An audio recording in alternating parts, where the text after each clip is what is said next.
कुछ समय पूर्व जब गुरुकुल शिक्षा की प्रणाली होती थी, तब हर बालक को अपने जीवन के 25 वर्ष गुरुकुल में बिताना पड़ता था। उस समय एक प्रचंड पंडित राधे गुप्त हुआ करते थे, जिनका गुरुकुल बहुत प्रसिद्ध था, जहां दूर दूर के राज्य के शिष्य शिक्षा प्राप्त करने आया करते थे। बात उन दिनों की है जब राधे गुप्त की उम्र ढलने लगी थी और उसकी पत्नी का देहांत हो चुका था। घर में विवाह योग्य एक कन्या थी। राधे गुप्त को हर समय उसकी चिंता सताती रहती थी। वो उसका विवाह एक योग्य व्यक्ति से करना चाहते थे, जिसके पास संपत्ति भले ना हो पर वह कर्मठ हो, जो किन्हीं भी परिस्थिति में उसकी बेटी को खुश रखे और उचित समय पर उचित निर्णय ले सके। एक दिन उनके मस्तिष्क में एक ख्याल आया और उन्होंने इस परेशानी का हल सोचा कि क्यों न वो अपने खुद के शिष्यों में से ही योग्य वर की तलाश करे। उनसे बेहतर उनकी बेटी के लिए और क्या हो सकता है। इस कार्य के लिए उन्होंने बुद्धिमान की परीक्षा लेने का निर्णय लिया और सभी शिष्यों को एकत्र किया।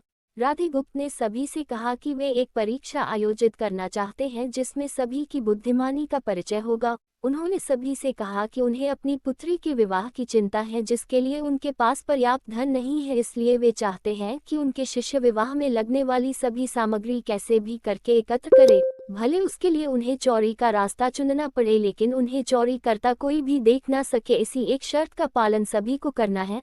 अगले दिन से सभी शिष्य कार्य में जुट गए। रोजाना कोई न कोई तरह तरह की वस्तुएं चुरा कर लाता और राधा गुप्त को दे देता। राधा गुप्त उन्हें एक विशेष स्थान पर रख देते, क्योंकि परीक्षा के बाद यह सभी वस्तुएं उनके मालिक को वापस करना जरूरी था, क्योंकि वे अपने शिष्यों को सही ज्ञान देना चाहते थे। सभी शिष्य अपने अपने दिमाग से कार्य कर रहे थे, लेकिन इनमें से एक चुपचाप गुरुकुल में बैठा हुआ था, जिसका नाम रामास्वामी था। वह राधा गुप्त का सबसे करीबी और होनहार छात्र था। उसे ऐसा बैठे देख राधा गुप्त ने इसका कारण पूछा। तब रामास्वामी ने बताया कि आपने परीक्षा की शर्त के रूप में कहा था कि चोरी करते वक्त इसे कोई ना देख सके। इस प्रकार अगर हम अकेले में भी चोरी करते हैं, तब भी हमारी अंतरात्मा उसे देख रही है।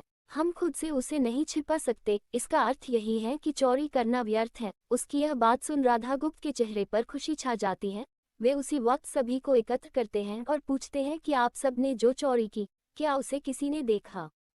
सभी कहते हैं नहीं। तब राधा गुप्त कहते हैं कि क्या आप अपने अंतर्मन से भी इस चोरी को छिपा सके? सभी को बात समझ आ जाती है और सबका सिर नीचे झुक जाता है, सिवाय रामास्वामी के। राधा गुप्त रामास्वामी को बुद्धिमानी की परीक्षा में अव्वल पाते हैं और सभी के सामने कहते हैं कि यह परीक्षा मेरी पुत्री के लिए उचित वर तलाशने के लिए रखी गई थी। इस प्रकार मैं रामास्वामी का विवाह अपनी पुत्री के साथ तय करता हूँ। सभी खुशी से झूम उठते हैं, साथ ही चुराई हुई हर एक वस्तु को उसके मालिक को सौंप विनम्रता से सभी से क्षमा मांगते हैं।